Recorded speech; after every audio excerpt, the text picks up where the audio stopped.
Our ordinary space has three dimensions: length, width, and height. A line has only one dimension, length. This blackboard is a plane. That is, it has two dimensions, length and width. A solid object encompasses three dimensions. How does a three-dimensional arise? Imagine A with no dimensionality at all, namely the point. It has 0 dimensions. When a point moves in a constant direction, a straight line, or one-dimensional results. Now visualize the line moving. The result is a plane, which has length and width. And finally, a moving plane describes a three-dimensional. We cannot continue this process, however. We cannot use movement to create a four-dimensional or a fourth dimension from a three-dimensional object. How can we use images to develop a concept of the fourth dimension? Some mathematicians and scientists, Steiner, for example, have felt tempted to bring the spiritual world into harmony with our sense-perceptible world by assuming that the spiritual world exists in four-dimensional space. Imagine a circle, a completely closed line in a plane. Suppose that someone asks us to move a coin into the circle from outside. We must either cross the circumference of the circle or, if we are not allowed to touch the circumference, pick up the coin, lift it into space, and place it inside the circle, which requires leaving the second dimension and entering the third. To move a coin magically into a cube or a sphere, we must leave the third dimension and pass through the fourth. In this lifetime, I first began to grasp the nature of space when I began to study modern synthetic, projective geometry, and understood the significance of transforming a circle into a line. The world is revealed in the soul's subtlest thoughts. Now let's imagine a circle. We can trace its circumference all the way around and return to our original starting point. Let's picture the circle growing bigger and bigger while a tangent line remains constant. Since the circle is growing increasingly flat, it will eventually become a straight line. When I trace these successively larger circles, I always go down on one side and come back up on the other before returning to my starting point. Ultimately, I move in one direction, let's say to the right, until I reach infinity. Thus, I must return from infinity on the other side, from the left, since the sequence of points in a straight line behaves just like a circle. So we see that space has no end, just as a straight line has no end, since its points are arranged just like those in a closed circle. Correspondingly, we must imagine the infinite expanse of space as self-contained, like the surface of a sphere. We have now depicted infinite space in terms of circles or spheres. This concept will help us conceive the reality of space. Instead of imagining ourselves proceeding mindlessly toward infinity and returning unchanged from the other direction, let's imagine that we carry a light. As seen from a constant point on the line, this light becomes ever weaker as we carry it away and ever stronger as we return with it from infinity. If we then picture the changes in the intensity of the light as positive and negative, we have positive on one side, where the light grows stronger, and negative on the other. We find these two poles, which are simply the opposite effects of space, in all effects in the natural world. This thought leads to the concept of space as possessing force. The forces at work in space are simply manifestations of force itself. We will no longer doubt the possibility of discovering a force that works from within in three-dimensional space, and we will realize that all spatial phenomena are based on actual relationships in space. One such relationship is the intertwining of two dimensions. To make two closed rings interlock, you must open one of them in order to insert the other.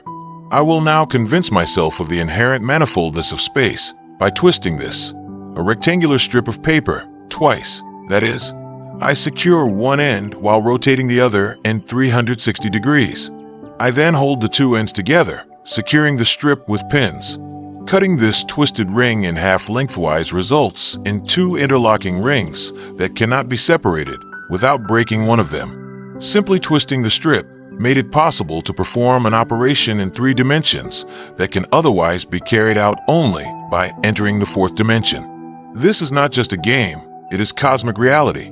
Here we have the sun, the Earth's orbit around the sun, and the moon's orbit around the Earth. Because the Earth moves around the sun, the orbits of the moon and Earth are just as intertwined as our two rings of paper. In the course of Earth's evolution, the moon broke away from the Earth. This separation occurred in the same way as the interlocking of our two rings of paper. When we look at space in this way, it becomes inherently alive. Next, consider a square. Imagine it moving through space until a cube has been described. The square's movement must be perpendicular to its original location. A cube consists of 6 squares that form its surface.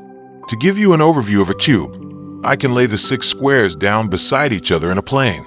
I can reconstruct the cube by folding these squares upward, moving them into the 3rd dimension.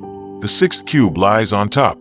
To form this cross-shaped, I broke the cube down into 2 dimensions. Unfolding a 3-dimensional transforms it into a 2-dimensional, as you see. The boundaries of a cube are squares. A 3-dimensional cube is always bounded by 2-dimensional squares. Let's look at a single square. It is 2-dimensional and bounded by 4 1-dimensional line segments.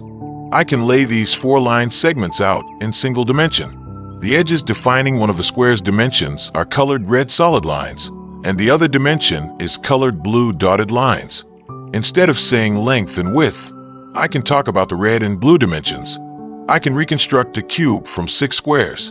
That is, I go beyond the number 4, the number of line segments forming the edges of a square, to the number 6, the number of planes forming the sides of a cube.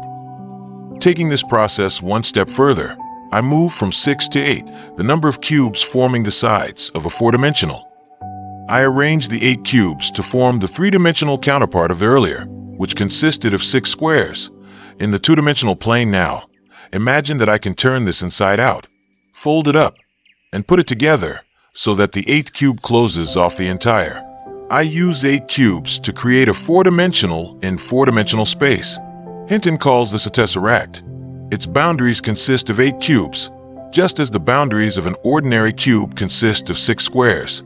Thus, a 4-dimensional tesseract is bounded by 8 3-dimensional cubes. Envision a being that can see only in 2 dimensions. When this being looks at the unfolded squares of a cube, it sees only squares 1, 2, 3, 4, and 6, but never square 5, the shaded square in the middle. Something similar is true when you yourself look at an unfolded 4-dimensional object. Since you can see only 3-dimensional objects, you can never see the hidden cube in the middle. Picture drawing a cube on the board like this, so that the outline of a regular hexagon appears. The rest of it is hidden behind.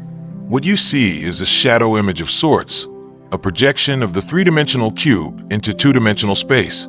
The cube's 2-dimensional shadow image consists of rhombuses or equilateral parallelepipeds. If you imagine the cube made of wire, you can also see the rhombuses in the back.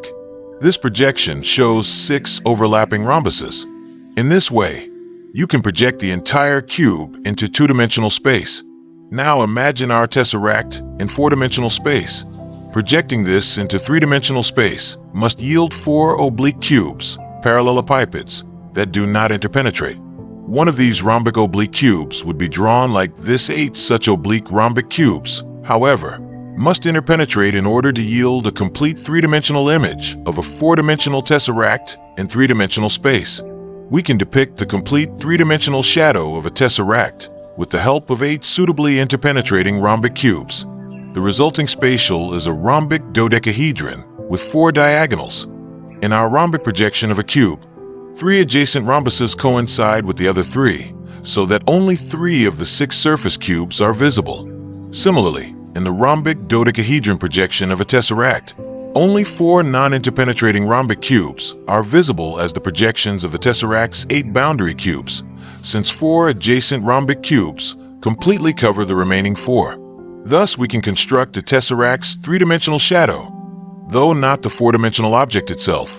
Similarly, we ourselves are shadows of 4-dimensional beings. When we move from the physical to the astral plane, we must cultivate our capacity to form mental images. Picture a 2-dimensional being repeatedly attempting to imagine vividly such a 3-dimensional shadow image.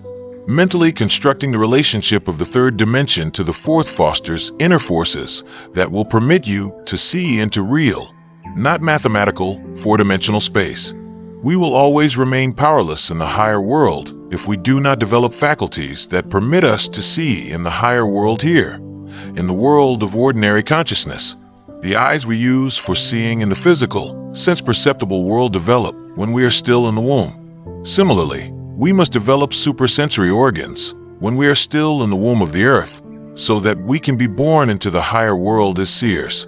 The development of physical eyes in utero is an example that illuminates this process. A cube must be constructed by using the dimensions of length, width, and height. A tesseract must be constructed by using the same dimensions with the addition of a fourth. Because it grows, a plant breaks out of three-dimensional space. Any being that lives in time frees itself from the three ordinary dimensions. Time is the fourth dimension. It remains invisible within the three dimensions of ordinary space and can be perceived only with clairvoyant powers. A moving point creates a line, a moving line creates a plane, and a moving plane creates a three-dimensional when three-dimensional space moves. The result is growth and development. There we have four-dimensional space, or time, projected into three-dimensional space as movement, growth, and development. You will find that our geometric thoughts on building up the three ordinary dimensions continue into real life. Time is perpendicular to the three dimensions and constitutes the fourth dimension. It grows. When time is enlivened within a being, sensory ability arises. When time is multiplied internally within a being, so that self-movement takes place, the result is a sensate animal being. In reality, such a being has 5 dimensions, while a human being has 6. We have 4 dimensions in the ether realm, astral plane, 5 dimensions in the astral realm, lower division, and 6 dimensions in upper division. Thus, the various manifestations of the spirit emerge in you. When division casts its shadow into astral space, the result is our astral body. When the astral realm casts its shadow into etheric space, the result is our ether body, and so on. The natural world dies when time moves in one direction and is re-enlivened when it moves in the other. The 2 points where these streams meet are birth and death. The future is constantly coming to meet us. If life moved in one direction only, nothing new would ever arise. Human beings also possess genius, that is, their future, their intuitions, streaming toward them. The past that has been worked on is the stream coming from the other side. It determines the being as it has evolved up to the present time.